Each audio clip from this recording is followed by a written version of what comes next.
Bismillahirrahmanirrahim. Pembahasan di malam hari ini masih membahas tentang muqaddimah dari tanda-tanda kemunculan kiamat besar. Dan saya sudah memberikan muqaddimah tentang kemunculan Al-Mahdi Al-Muntadhar, Imam Mahdi yang ditunggu-tunggu kaum muslimin. Nabi SAW pernah mengatakan, mulukud dunya arba'atun, bahwa raja-raja yang pernah menguasai dunia itu ada 4. Mu'minani wa kafiran, yang 2 seorang mukmin dan yang 2 orang kafir. Adapun yang mukmin adalah Nabiullah Sulaiman dan juga Dzulqarnain. Adapun yang kafir Namrud dan juga Bukhtun Nasr. Kemudian Nabi SAW menambahkan wa khamisuha, dan yang kelimanya adalah Al-Mahdi, Al-Imam Al-Mahdi yang namanya Muhammad Ibn Abdullah yang akan muncul di akhir zaman. 5 orang ini akan menguasai dunia dan pernah menguasai dunia. Adapun yang 4 sudah berlalu zamannya. Adapun yang kelima Al-Mahdi akan datang zamannya, bahwa kaum muslimin akan dipimpin oleh seorang Al-Mahdi yang diberikan petunjuk oleh Allah Azza wa Jalla, yang akan menguasai dunia. Ma'asyiral muslimin yang dimuliakan Allah Azza wa Jalla, ada sebuah hadis yang dicantumkan dalam Sunan Abi Dawud. Hadis ini dari Mu'adz bin Jabal radhiyallahu anhu. Nabi SAW bersabda begini bunyinya, Imran Baitil Maqdisi kharabu Yathrib, wa kharabu Yathribi khurujul malhamati, wa khurujul malhamati fathul Qastantiniyah, wa fathul Qastantiniyati khurujud Dajjal. Kata Nabi SAW, Imranu Baitil Maqdis, apabila pusat kekuatan kaum muslimin sudah tegak di Baitul Maqdis, artinya poros kekuatan kaum muslimin di akhir zaman itu bertempat di Baitul Maqdis, Palestina. Di sini akan tegak khilafah ala minhajin nubuwah, khilafah di atas minhaj kenabian. Siapa yang memimpin mereka?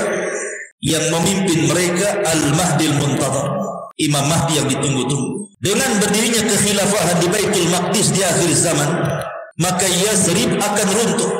Maksud Yathrib di sini adalah Madinatul Rasul, kota Madinah. Dan dengan runtuhnya kota Madinah, maka kaum muslimin akan berperang yang disebut dengan Malhamatul Kubra. Istilah Yahudi Armageddon, istilah kita Malhamatul Kubra. Dan perang ini adalah perang yang mengakhiri seluruh perang-perang sebelumnya. Ini perang maha dahsyat, jauh lebih perang dari dunia pertama atau dunia kedua, karena perang ini melibatkan semua manusia, dan perang ini disebabkan karena urusan agama. Jadi perang syar'i antara mukmin dan kafir. Nanti saya akan kisahkan bagaimana Malhamatul Kubra. Kemudian setelah kaum muslimin wa khurujul malhamah, ketika sudah selesai perang yang maha dahsyat ini, maka Nabi melanjutkan hadisnya Fathul Qastantiniyah. Setelah itu kaum muslimin akan membebaskan Konstantinopel. Di mana Konstantinopel? Istanbul, Turki.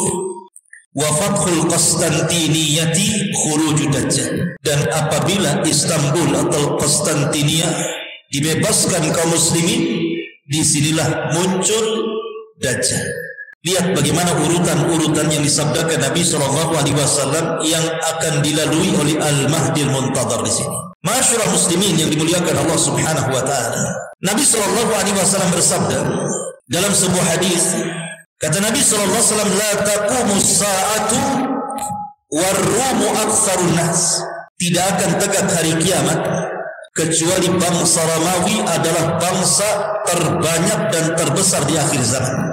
Maksudnya bangsa Romawi di sini adalah orang-orang yang memeluk agama Nasrani, dan Romawi ma'ruf di Rum sana.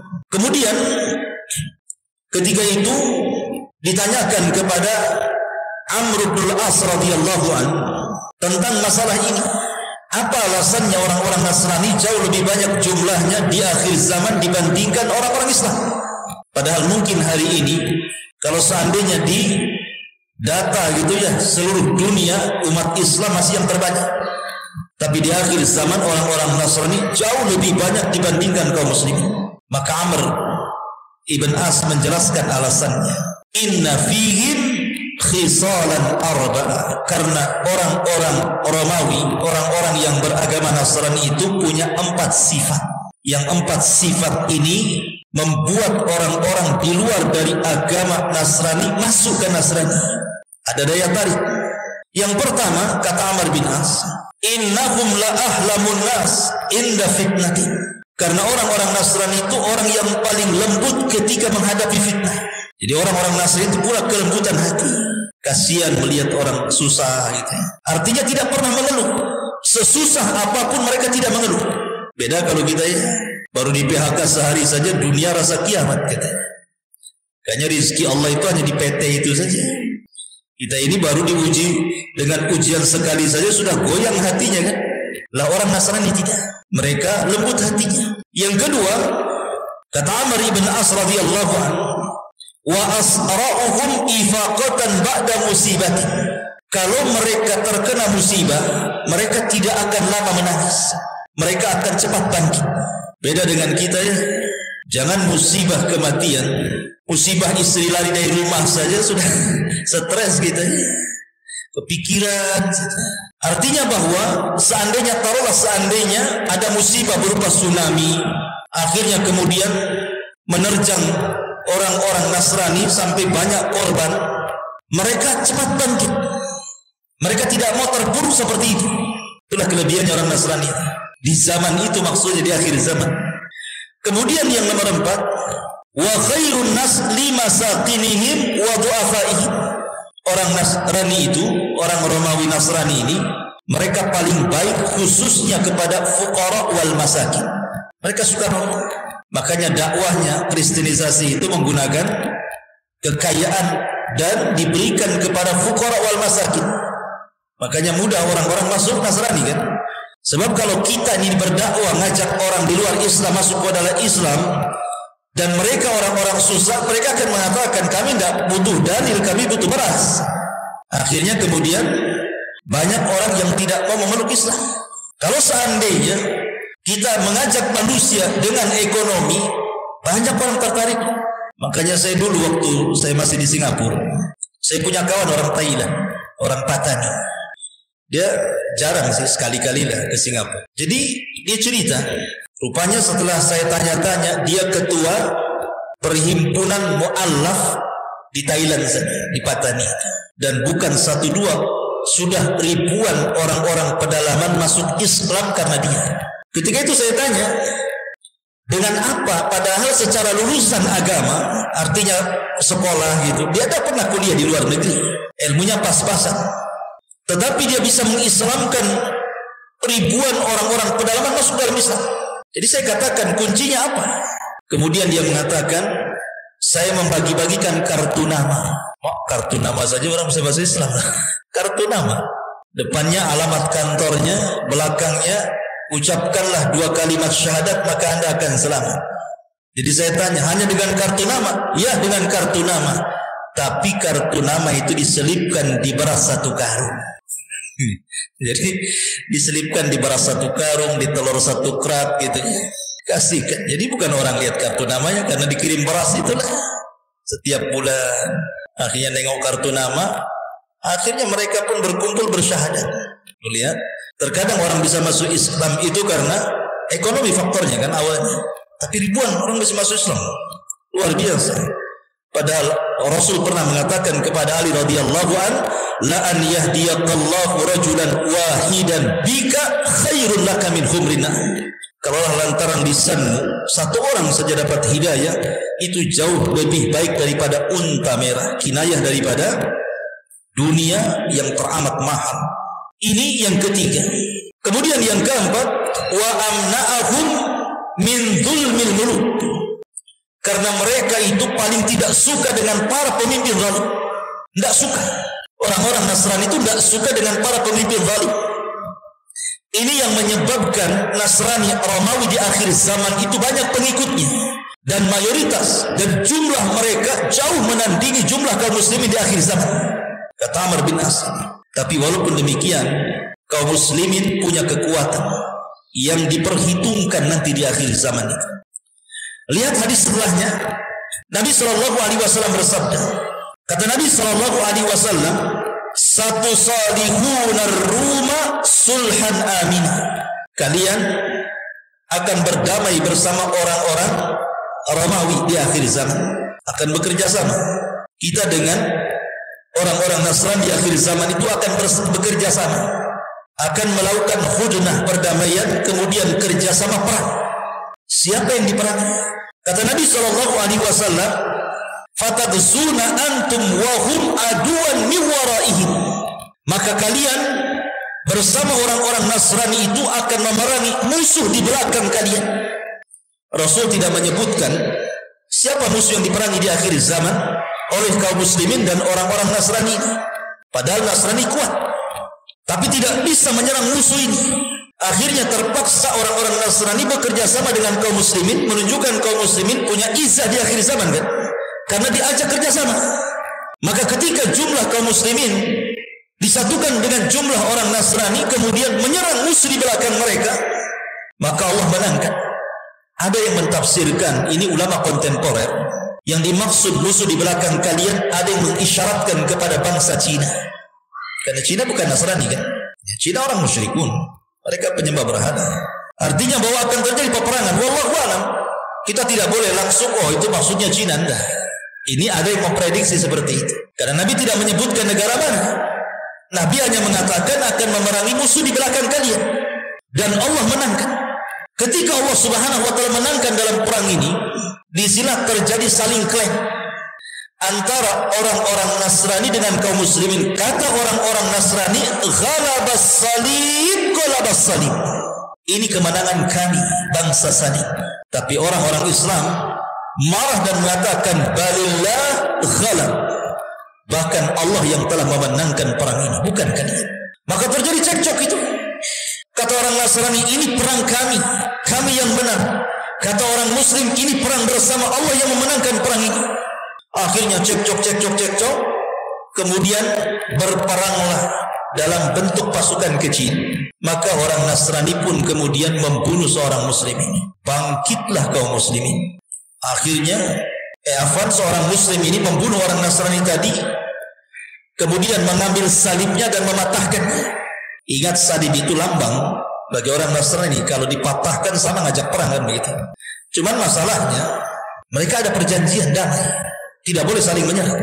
Tiba-tiba peristiwa yang kecil ini kemudian menjadi besar. Maka pasukan Nasrani pun akhirnya kemudian, kata Nabi SAW, fayaddirunal qawmu wa takunu al-malahim. Tiba-tiba kemudian ada sebagian pasukan Nasrani tiba-tiba menyerang pasukan kaum muslimin yang kecil, dibantainya kaum muslimin. Maka mendengar pembantaian ini, maka Al-Mahdil Muntadhar, Imam Mahdi yang memimpin, bangkit ketika itu. Ini ngajak perang namanya. Sudah di luar kesepakatan. Mau ngajak perang kalian. Disinilah terjadi dua pasukan yang berhadap-hadapan antara kubu kaum muslimin dengan kubu Nasrani Romawi. Perang inilah yang disebut dengan Malhamatul Kubra, dipimpin oleh Al-Mahdil Muntadhar yang kelak akan muncul di akhir zaman. Ma'asyiral muslimin yang dimuliakan Allah Subhanahu wa ta'ala, apa kata Nabi? Fayastami'una lakum fayatunakum fi 80 ghayah ma'a kulli ghayatin 10,000. Maka mereka orang-orang kafir itu, orang-orang Nasrani itu akan datang membawa pasukan untuk memerangi kalian sebanyak 80 negara. Ghaya itu artinya negara. Jadi negara-negara yang sama agamanya, Nasrani, akan bergabung. Setiap negara membawa 10.000 pasukan. 10.000 kali 80 kan itu. Wah, per ribu pasukan tuh. Artinya kaum muslimin kalah jumlah di sini. Tetapi bagi kaum muslimin jumlah itu tidak mempengaruhi dalam perang. Karena Allah Subhanahu wa ta'ala mengatakan, kam min fi'atin qalilatin ghalabat fi'atan katsiratan bi'idznillah. Betapa banyak kelompok kecil mampu mengalahkan kelompok besar, semua karena izin Allah. Bukan karena peralatan yang canggih, bukan karena ketangkasan perang, bukan. Menang kalah itu semua takdir dan izin Allah Subhanahu wa taala. Masyarul muslimin yang dimuliakan Allah Azza wa Jalla, dan itu sudah terbukti dalam sejarah. Perang Badar, kaum muslimin sedikit menang. Khaybar dan perang-perang yang lainnya. Akhirnya kemudian ketika mereka berhadap-hadapan, maka terjadilah pertempuran hebat yang disebut dengan Armageddon, atau dalam bahasa kita Malhamatul Kubra. Kenapa perang itu disebut malhamah? Malhamah itu diambil dalam bahasa Arab dari kata-kata lahmun. Lahmun itu artinya daging.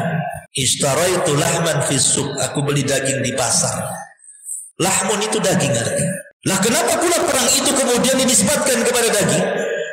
Karena kalau orang sedang berhadap-hadapan, dua-duanya bawa pedang, kemudian saling sabet sana sini, tentu daging ini akan muncrat kemana-mana. Saking dahsyatnya perang itu, sampai-sampai daging itu melayang ke langit dari sabetan-sabetan pedang itu. Makanya disebut Malhamatul Kubra. Dari sini nanti ada penjelasan para ulama bahwa di akhir zaman perang itu tidak akan menggunakan teknologi lagi. Artinya akan kembali ke zaman jadul, ke zaman tombak, ke zaman pedang, ke zaman panah, ke zaman kuda, ke zaman unta gitu.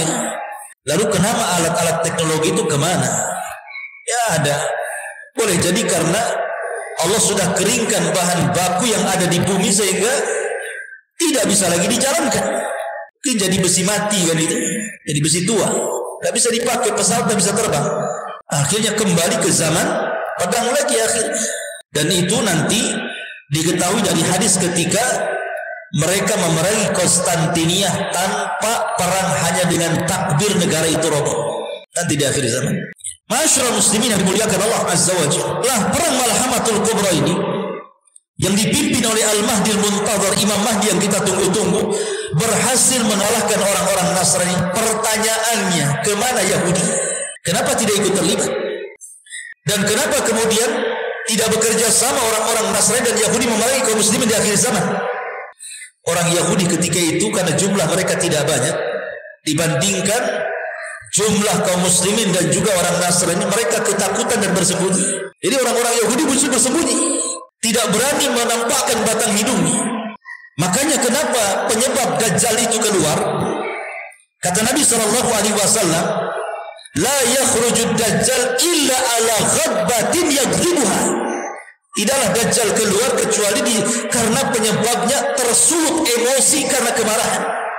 Apa yang menyebabkan Dajjal itu marah? Karena para pengikutnya tidak berani perang dan para pengecut. Marah Dajjal, kenapa kalian tidak ikut perang itu? Kenapa kalian sembunyi? Makanya Dajjal emosi. Sebab emosi itulah dia keluar. Dan dia bergabung dengan 70.000 orang-orang Yahudi Iran, orang Yahudi Asbahan, Khurasan. Masyarul muslimin yang dimuliakan Allah Azza wa Jalla, kembali kepada perang Malhamatul Kubra. Maka ketika kaum muslimin berhasil kemudian memerangi orang-orang Nasrani sampai ke jantung kota Eropa, sampai ke Eropa sana, bayangkan dikuasai oleh kaum muslimin. Lalu mana Amerika ini? Kok tidak disebutkan? Mungkin sudah nggak ada Amerika di zaman itu.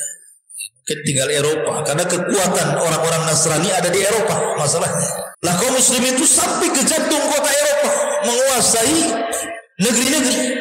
Dari sini Nabi SAW dalam urutan yang tadi saya baca, kata Nabi SAW, setelah Arab runtuh gitu ya, kemudian Malhamah, kemudian setelah Eropa dikuasai, maka mereka pun mengarah ke Konstantinopel. Konstantinopel tidak diperangi dengan cara perang, tidak, tapi cukup dengan takbir kota itu sudah roboh. Karena melihat kekuatan kaum muslimin yang dahsyat, orang Nasrani saja dikalahkan gitu ya.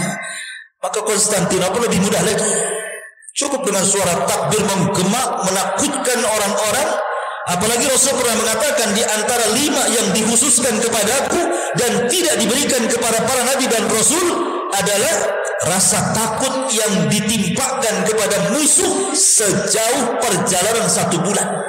Jadi mendengar pasukan orang Islam saja, musuh sudah ciut itu ketakutan. Makanya dengan takbir saja kota itu sudah roboh.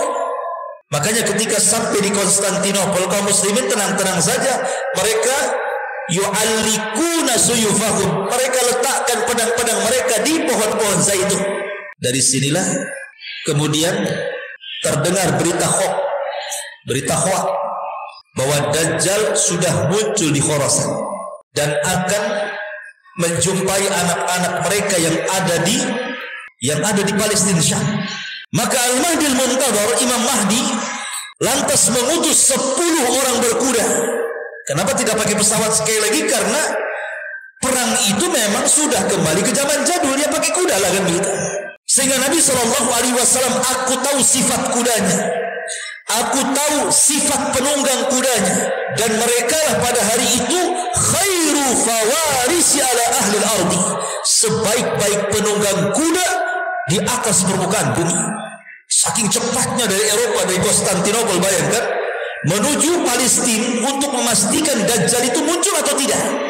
Rupanya berita itu hoax, Dajjal tidak muncul. Balik lagi mereka melaporkan bahwa Dajjal tidak muncul. Tetapi setelah peristiwa itu Dajjal muncul. Dan ingat, Dajjal itu keluar di negara yang mayoritasnya orang-orang Syiah. Di mana? Irak. Di situ ada kota namanya Asfahan. Di kota Asfahan itu, disitulah kotanya orang-orang Yahudi di Irak. Dan jumlahnya mencapai 70.000 orang-orang Yahudi Asfahan, lengkap dengan atribut di kepala keyahudiannya itu. Dan nanti Dajjal akan mati di negara yang mayoritas Yahudi, Israel. Di situ ada kota namanya Babilud. Di situlah Dajjal meninggal. Muncul dari negara yang mayoritas Syiah, meninggal di negara yang mayoritas Yahudi. Seolah-olah ada hubung kait Syiah dengan Yahudi di sini. Masyaallah muslimin yang dimuliakan Allah Azza. Adapun kisah Dajjal itu ada kisah tersendiri panjang. Kita kembali kepada kisah Al-Mahdi Al-Muntadhar. Lah Imam Mahdi Al-Muntadhar, Imam Mahdi yang ditunggu-tunggu, Muhammad ibn Abdullah Al-Alawi Al-Hasani, yang Allah Subhanahu wa taala perbaiki dalam satu malam. Kan Imam Mahdi itu kan tidak tahu dirinya bahwa dia akan menjadi Imam Mahdi dan dibayat oleh kaum muslimin. Kan tidak tahu. Kalau orang sekarang sudah tahu aku Imam Mahdi, saya Mahdi, bayat saya. Nah, Imam Mahdi itu tidak tahu dia kalau Imam Mahdi. Gimana pula kok tahu saya Mahdi, bayat saya, katanya. Hadis Nabi yang mengatakan bahwa Imam Mahdi itu tidak tahu kalau dia akan diangkat menjadi imam besar.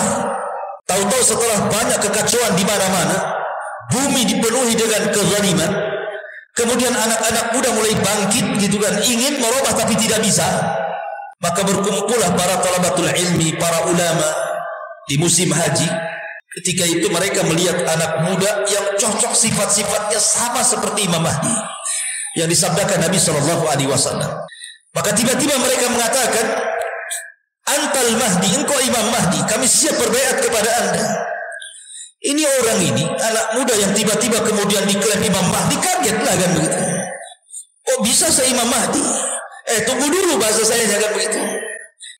Akhirnya kemudian dia pun tidak mau dibayat. Tapi di malam hari, ketika dia tertidur, apa yang terjadi? Allah perbaiki dia dalam satu malam. Satu malam saja Allah perbaiki.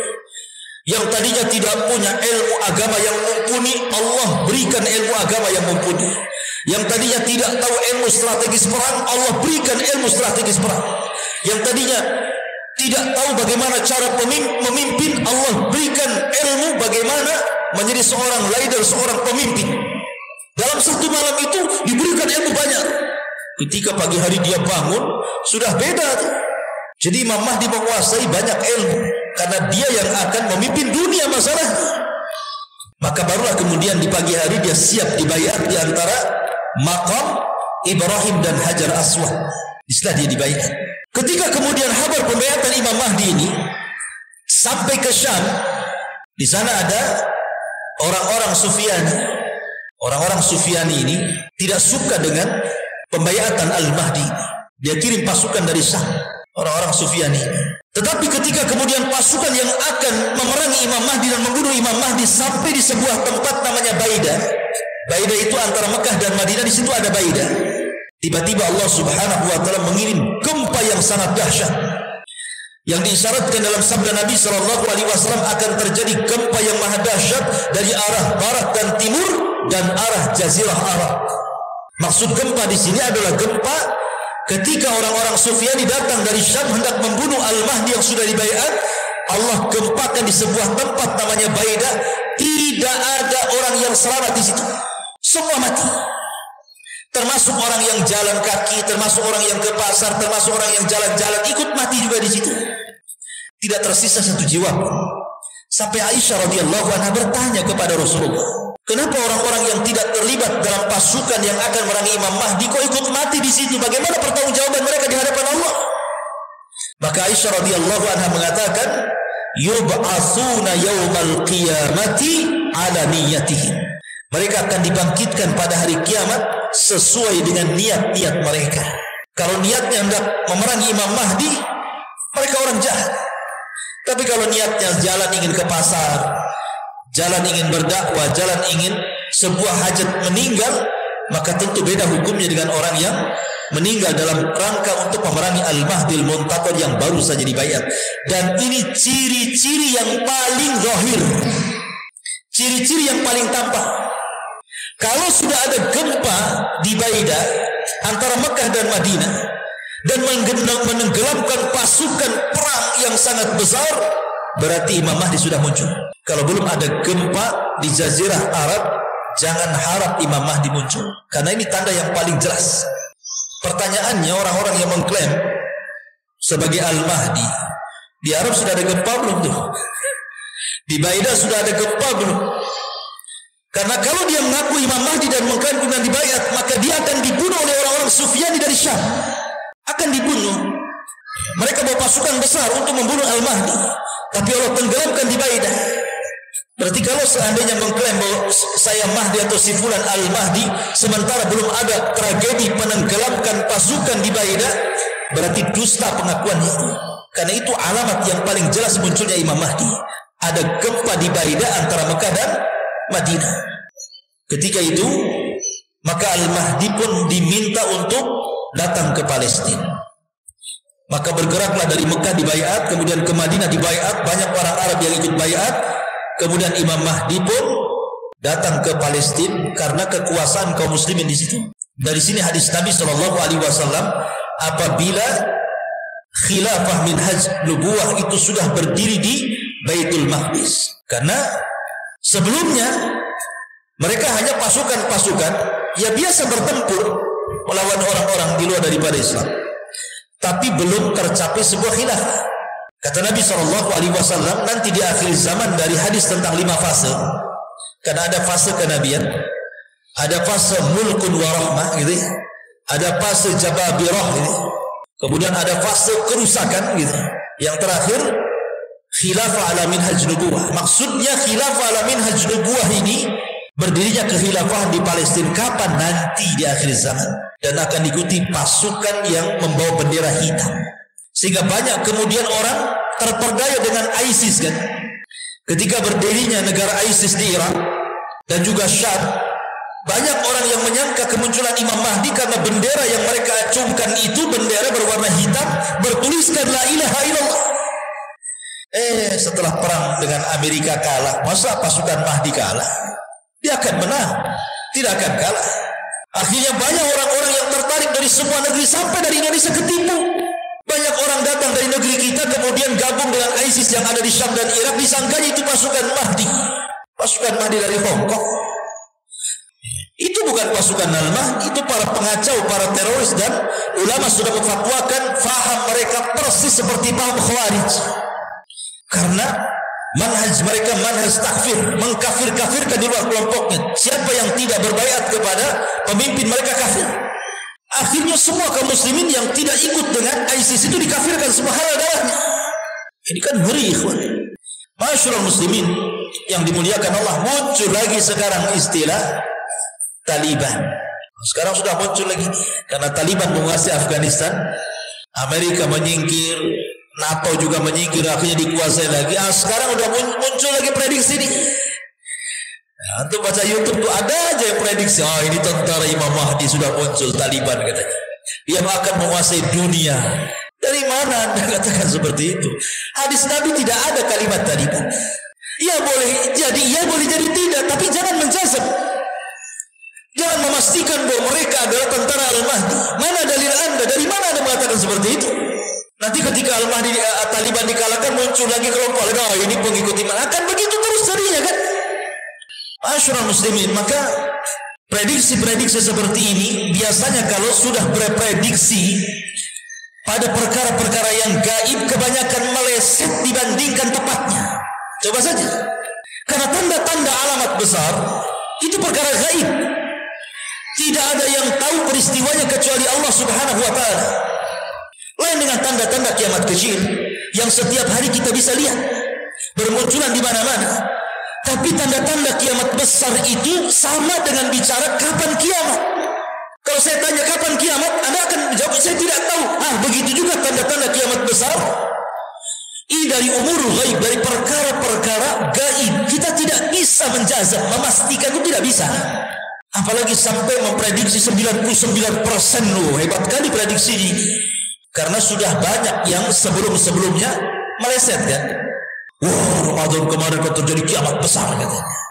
Karena akan muncul dukhan, langit akan gelap.